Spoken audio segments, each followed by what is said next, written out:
Hello students, I hope all you are good. आज का हमारा टॉपिक है कॉन्स्टिट्यूशन, संविधान। ये इसकी फर्स्ट वीडियो है। हम इसकी एक सीरीज लेके आएंगे जिसमें हम थोड़ा बहुत कॉन्स्टिट्यूशन के बारे में जानने की कोशिश करेंगे। अब इसके और भी कई सारे पार्ट्स आने बाकी हैं और ये इसकी फर्स्ट वीडियो है, फर्स्ट पार्ट है। चलिए स्टार्ट करते हैं। देखिए, पहला टॉपिक है हमारा संविधान। टॉपिक क्या, हम संविधान के बारे में ही बात कर रहे हैं तो हम संविधान से ही स्टार्ट करेंगे कि संविधान होता क्या है। तो संविधान नियमों का एक समूह होता है जिसके द्वारा किसी भी राष्ट्र का शासन चलता है। तो संविधान एक किताब समझ लीजिए, और उसमें ये कई सारे नियम लिखे होते हैं जिन नियमों के द्वारा मतलब किसी भी देश का, राष्ट्र का शासन चलता है कि उस देश में कैसे कानून व्यवस्था चलेगी, मतलब सरकार कैसे फॉर्म होगी, सरकार कैसे बनेगी, सरकार में चुनाव व्यवस्था कैसे होंगी। ये सारे जो राष्ट्र का शासन चलाने की जो व्यवस्थाएं होती है वो सारी संविधान द्वारा ही निर्मित होती है। लोगों को उनके अधिकारों की सुरक्षा मिलती है, जो हमारे मौलिक अधिकार होते हैं कि हम जीवन का अधिकार है, समानता का अधिकार है। ये सारी हमें अधिकारों की सुरक्षा कौन देता है? संविधान देता है। और एक लोकतांत्रिक सरकार का गठन होता है। लोकतांत्रिक सरकार मतलब जिसमें लोगों का तंत्र और लोगों द्वारा चुनी हुई सरकार का गठन होता है। किसी भी राजतंत्र या राजा का बेटा राजा चलेगा, ऐसी कोई व्यवस्था नहीं होती लोकतांत्रिक सरकार में। यहाँ पे लोकतंत्र में लोगों द्वारा अपनी सरकार को चुनाव किया जाता है। तो ये सारी चीजें कौन इंश्योर करता है? संविधान, कॉन्स्टिट्यूशन इंश्योर करता है।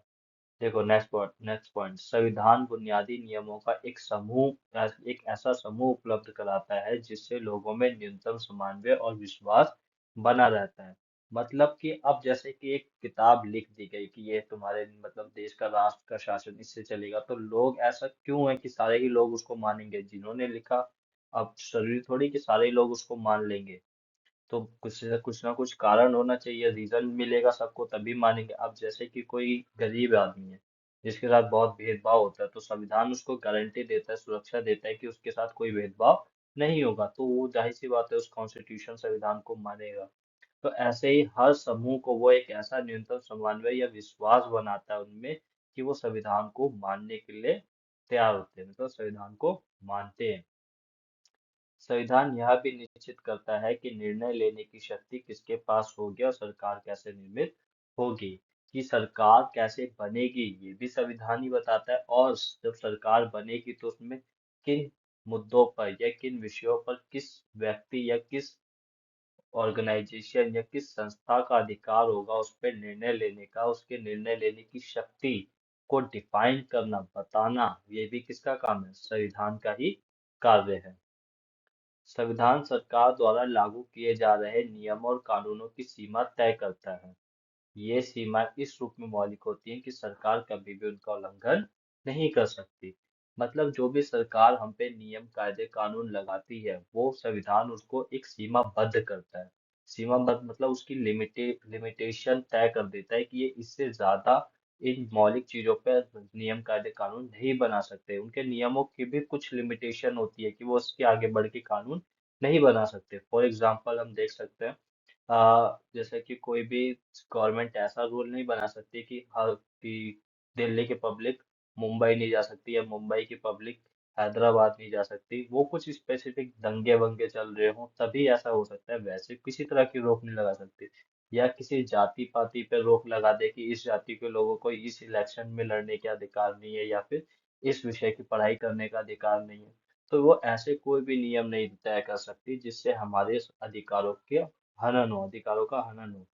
तो संविधान यह तय करता है कि वो जो भी नियम, कायदे, कानून बनाए उसकी एक लिमिट हो, सीमा तय करता है जिससे कि वो लोगों के अधिकारों का हनन ना कर सके और ना ही वो कभी इन तय सीमाओं को तोड़ के आगे बढ़ सके। नेक्स्ट पॉइंट है, संविधान सरकार को ऐसी क्षमता प्रदान करता है जिससे वो लोगों की आकांक्षाओं की पूर्ति कर सके और न्यायपूर्ण समाज की स्थापना के लिए उचित परिस्थितियों का निर्माण कर सके। संविधान सरकार को सिर्फ सीमित ही नहीं करता, उसको कुछ अधिकार भी, ऐसे अधिकार भी देता है जिससे कि उसको पावरफुल हो। सरकार कमजोर तो हो नहीं सकती ना, क्योंकि अगर वो कमजोर होगी तो लोगों के लिए, भलाई के लिए काम कैसे करेगी? अगर कमजोर सरकार है तो बड़े बड़े उद्योगपतियों, बिजनेसमैन जो होते हैं बड़े बड़े गुंडे बाहुबली इनके सामने कैसे काम कर पाएगी। तो इनको काम, सरकार को काम करने के लिए कि वो छोटे लोगों के लिए, नीचे जाति नीचे तबके के लोगों के लिए समानता का एक समाज बना सके, समता से भरा हुआ एक समाज बना सके, तो उसके लिए उसे पावर तो चाहिए। अब वो पावर उसको कौन देता है? संविधान देता है। तो संविधान ऐसी समता भी प्रदान करता है सरकार को कि वो लोगों की आकांक्षाओं की पूर्ति के लिए वो एक न्यायपूर्ण समाज की स्थापना कर सके, एक उचित परिस्थितियों का निर्माण कर सके। नेक्स्ट है संविधान सभा। देखो संविधान सभा होती क्या है। आपको संसद के बारे में तो पता ही होगा, पार्लियामेंट जिसे हम इंग्लिश में बोलते हैं। संसद में क्या होता है, कई सारे हमारे सांसद वहां बैठते हैं और वो लोग मिलके हमारे लिए कई सारे नियम, कायदे, कानून या संविधान संशोधन करते हैं। तो वैसे ही एक बड़ी सी सभा आजादी से पहले संविधान सभा बनाई गई थी। उसका काम क्या था? संविधान को बनाना। संविधान के बारे में जैसे कि कोई एक नियम आया कि हमें एक नियम बनाना चाहिए किस पे, कि रिजर्वेशन होना चाहिए या नहीं होना चाहिए। तो कुछ लोगों को ये सही लग सकता है कि रिजर्वेशन होना चाहिए, और कुछ लोगों को लग सकता है कि रिजर्वेशन नहीं होना चाहिए। तो ये इसके बारे में डिस्कशन, विचार विमर्श करा जाता था। कहाँ पे? संविधान सभा पे। फिर उसके बाद उस पर निर्णय लिया जाता था, तब उसके बाद उसे संविधान में लिखा जाता था। तो संविधान सभा का कार्य यही था कि वो संविधान को बनाती थी, तैयार करती थी, और संविधान के लिए जितने भी नियम बनाए गए उन पे सब पे विचार विमर्श हुआ संविधान सभा में। और संविधान सभा की प्रथम बैठक कब हुई थी? 9 दिसंबर 1946 को। ठीक है, ये आजादी से पहले ही संविधान निर्माण की प्रक्रिया शुरू हो गई थी। इसकी पहली बैठक 9 दिसंबर 1946 को हुई थी। इसके प्रथम अध्यक्ष थे, देखो अस्थायी थे सच्चिदानंद जी, और फिर उसके बाद स्थायी बने थे डॉक्टर राजेंद्र प्रसाद। तो संविधान सभा के अध्यक्ष कौन थे? डॉक्टर राजेंद्र प्रसाद। ये चीज याद रखना। संविधान सभा क्या थी हमने ये समझ लिया। अब देखते हैं कि संविधान सभा बनी कैसे थी, इसके सदस्य कौन हुए थे, कौन इसके सदस्य बने थे। तो संविधान सभा के सदस्य 1935 में स्थापित प्रांतीय विधान सभाओं के सदस्यों द्वारा अप्रत्यक्ष विधि से चुने गए थे। देखो 1935 में ही यहाँ पे इलेक्शन स्टार्ट हो गए थे इंडिया में, तो वहाँ पे कई सारी प्रांतीय विधान सभाएं बनी गई थी।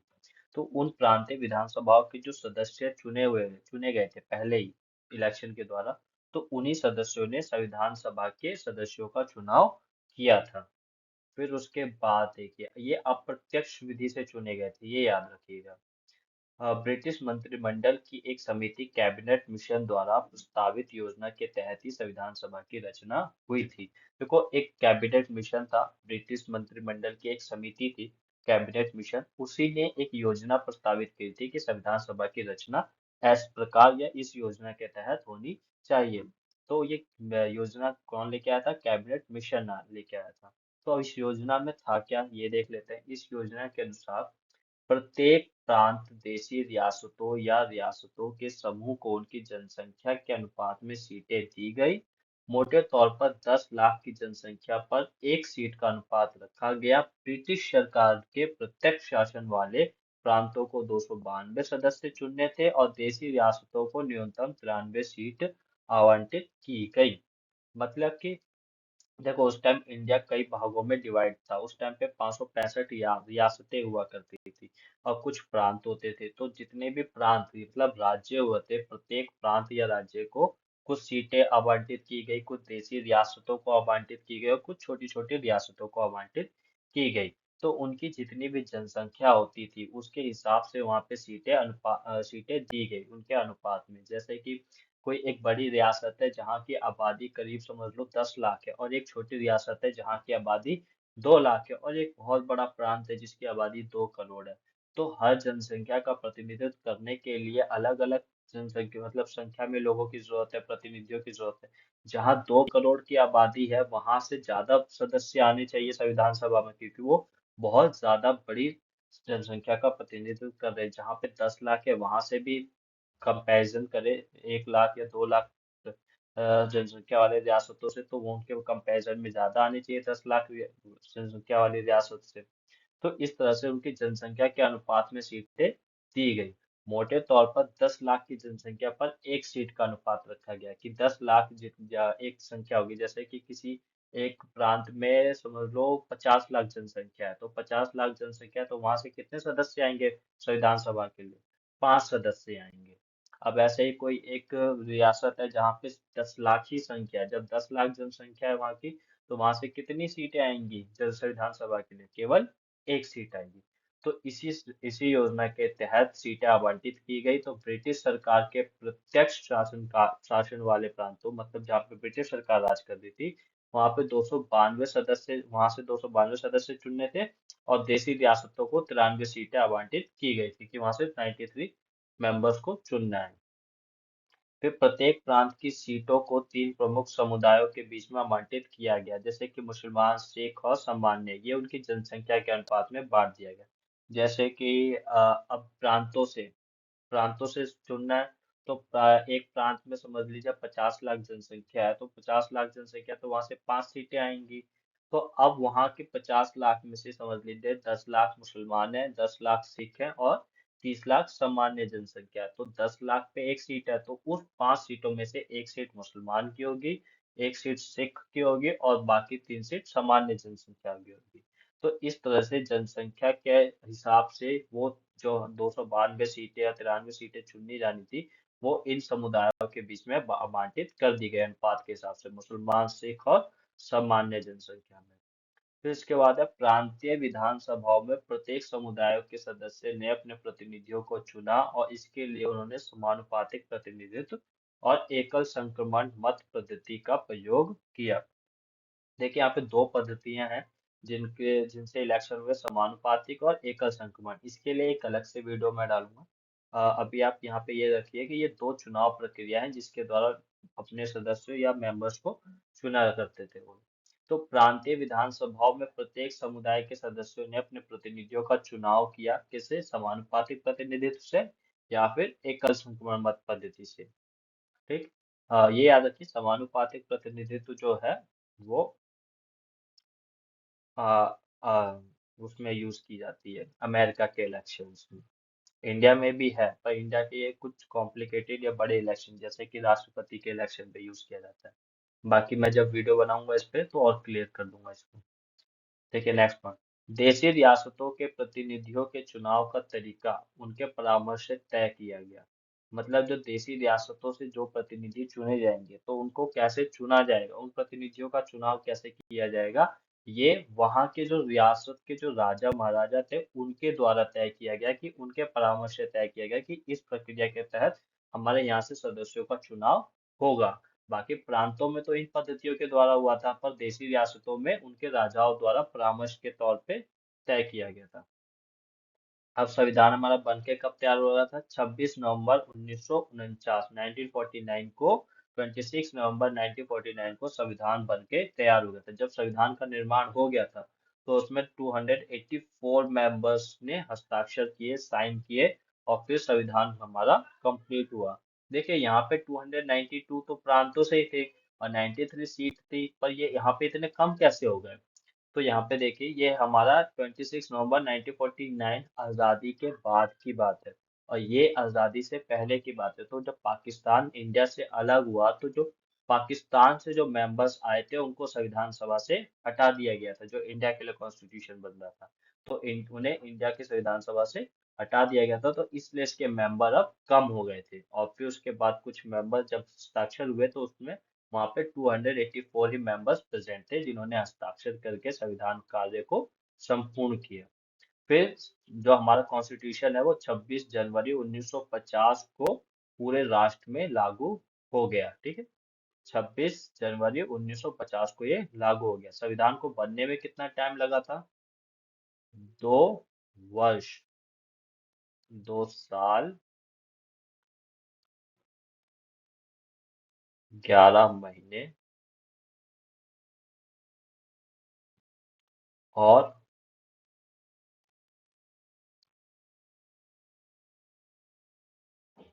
18 दिन। ठीक है, ये याद रखिएगा। हमारे संविधान को बनने में कितना समय लगा था? 2 वर्ष, 11 महीने, 18 दिन। तो ये लिख लीजिएगा, याद रखिएगा। इस वीडियो में इतना ही। अब उसके बाद हम आगे का नेक्स्ट वीडियो में करेंगे।